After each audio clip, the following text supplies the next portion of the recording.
शेतकरी बंधूंनो, आपण उन्हाळ्यामध्ये टोमॅटो, मिरची या पिकाची लागवड करत असाल किंवा दुसऱ्या भाजीपाल्याची लागवड करत असाल मे महिन्यामध्ये, तर तुम्ही या चुका करू नका. जेणेकरून तुमच्या पिकाची रोपांची मर वगैरे होणार नाहीत आणि तुमचे रोपं हे 100% जगतील. नमस्कार शेतकरी बंधूंनो, मी आपला कृषी मित्र सचिन बाटे आपल्या सर्व शेतकरी बंधूंचं आजच्या व्हिडिओमध्ये मी सहर्ष स्वागत करतो. शेतकरी बंधूंनो, अजूनपर्यंत तुम्ही आपला कृषी मित्र सचिन बाटे या यूट्यूब चॅनलवर नवीन असाल तर पहिले चॅनलला सबस्क्राईब करा, बेल आयकॉन बटन दाबा आणि व्हिडिओ आवडल्यास लाईक करायला विसरू नका. शेतकरी बंधूंनो, आज दिनांक 12 मे आहे आणि या मेच्या तापमान जवळपास 42-43 डिग्री सेल्सिअस तापमान हे गेलेलं आहे. तर अशा अवस्थेमध्ये आता सगळीकडे टोमॅटो, मिरची लागवडीची लगबग ही चालू झालेली आहे आणि काही शेतकरी बंधूंनी ही टोमॅटो, मिरचीची लागवड ही केलेली आहे. पण सगळ्यात मोठी समस्या आपल्याला काय येते, आपण रोपं लावल्यानंतर रोपांची मर ही जास्त प्रमाणात होत असते आणि आपले रोपं हे कमी जगत असतात. तर हे आपल्याला रोपाची मर कमी व्हायला पाहिजे आणि रोपं लवकर सेट व्हायला पाहिजे. तर याच्यासाठी आपण काय उपाययोजना करायला पाहिजे, काय काळजी घ्यायला पाहिजे, हे आजच्या व्हिडिओमध्ये बघणार आहेत. व्हिडिओ पूर्ण बघा. व्हिडिओ आवडल्यास लाईक करायला विसरू नका.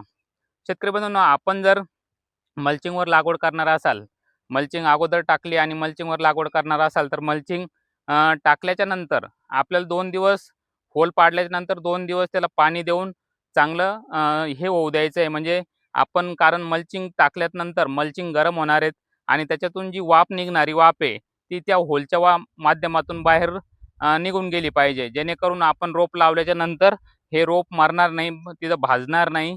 त्याच्यामुळे 2 दिवस मल्चिंग टाकल्याच्या बाद, होल पाडल्याच्या बाद ती वाफ बाहेर जाऊ द्यायची आहे आणि बेड हा थंड झाल्याच्या नंतरच रोपाची लागवड करायची आहे. आणि आता आपण बघत आहे, की आता आपण या टोमॅटोच्या प्लॉटवर आहेत. जर आपण मल्चिंग नाही टाकलेली आणि बेडवर लागवड केली असेल, तर अशा अवस्थेत तुम्ही लागवड करू शकतात, बेडवर लागवड करू शकतात.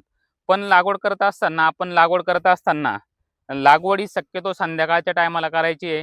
कारण आपण संध्याकाळी 4च्या नंतर जर लागवड केली, तर त्याला रात्रभर थंडावा भेटतो आणि त्याला ऊन लागत नाही. जर आपण सकाळी लागवड केली, तर दिवसभर एक कडक उन्हामध्ये रोपं भाजण्याची शक्यता असते आणि मर होण्याची शक्यता असते. तर संध्याकाळी लागवड करा, त्याला पाणी व्यवस्थित द्या आणि बेड आपण हे जो बघत आहेत, बेड पूर्ण ओला कसा होईल याकडे लक्ष द्या. जेणेकरून त्याच्यामध्ये थंडावा टिकून राहील आणि भाप ही निघून जाईल आणि आपले रोपं हे 100% जगतील. आणि शेतकरी बंधूंनो, रोपाची लागवड केल्यानंतर सगळ्यात महत्त्वाची ड्रेंचिंग आपल्याला कोणती करायची आहे, जेणेकरून त्याची पांढरी मुळी चांगली वाढेल, बुरशी लागणार नाही.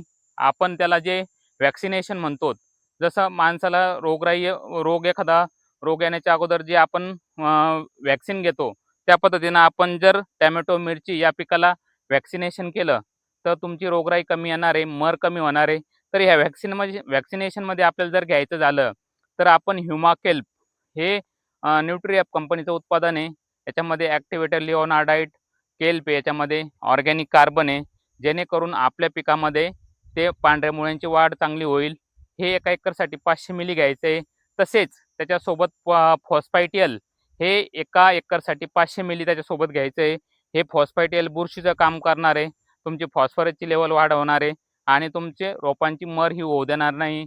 आपण ही व्हॅक्सिनेशन करून घ्यायची आहे. ही व्हॅक्सिनेशन केल्यामध्ये तुमचे जास्तीत जास्त रोपं जगतील, तुमची मर कमी होईल आणि तुम्हाला अतिरिक्त खर्च हा वाढणार नाही. हे ड्रेंचिंग झाल्याच्या बाद शेतकरी बंधूंनो, आता ऊन जास्त आहे, आपण टोमॅटोची लागवड केली, मिरचीची लागवड केली आहे, झाड हे स्ट्रेसमध्ये जाऊ शकतंय.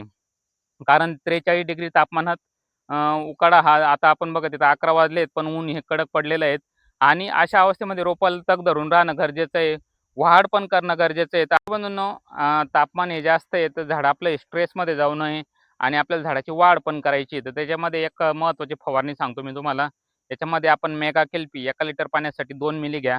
आर्थोसिलिसिक ॲसिड हे इनफोल्ड नावाने येतं, हे 1 लिटर पाण्यासाठी 1.5 ते 2 मिली घ्या आणि याची फवारणी ही आपल्या झाडावर करून घ्या. जेणेकरून झाडामध्ये स्ट्रेस येणार नाही, रोपांची वाढ चांगली होईल आणि तुमचं प्रतिकारशक्ती वाढण्यासाठी मदत होईल आणि मर होणार नाही.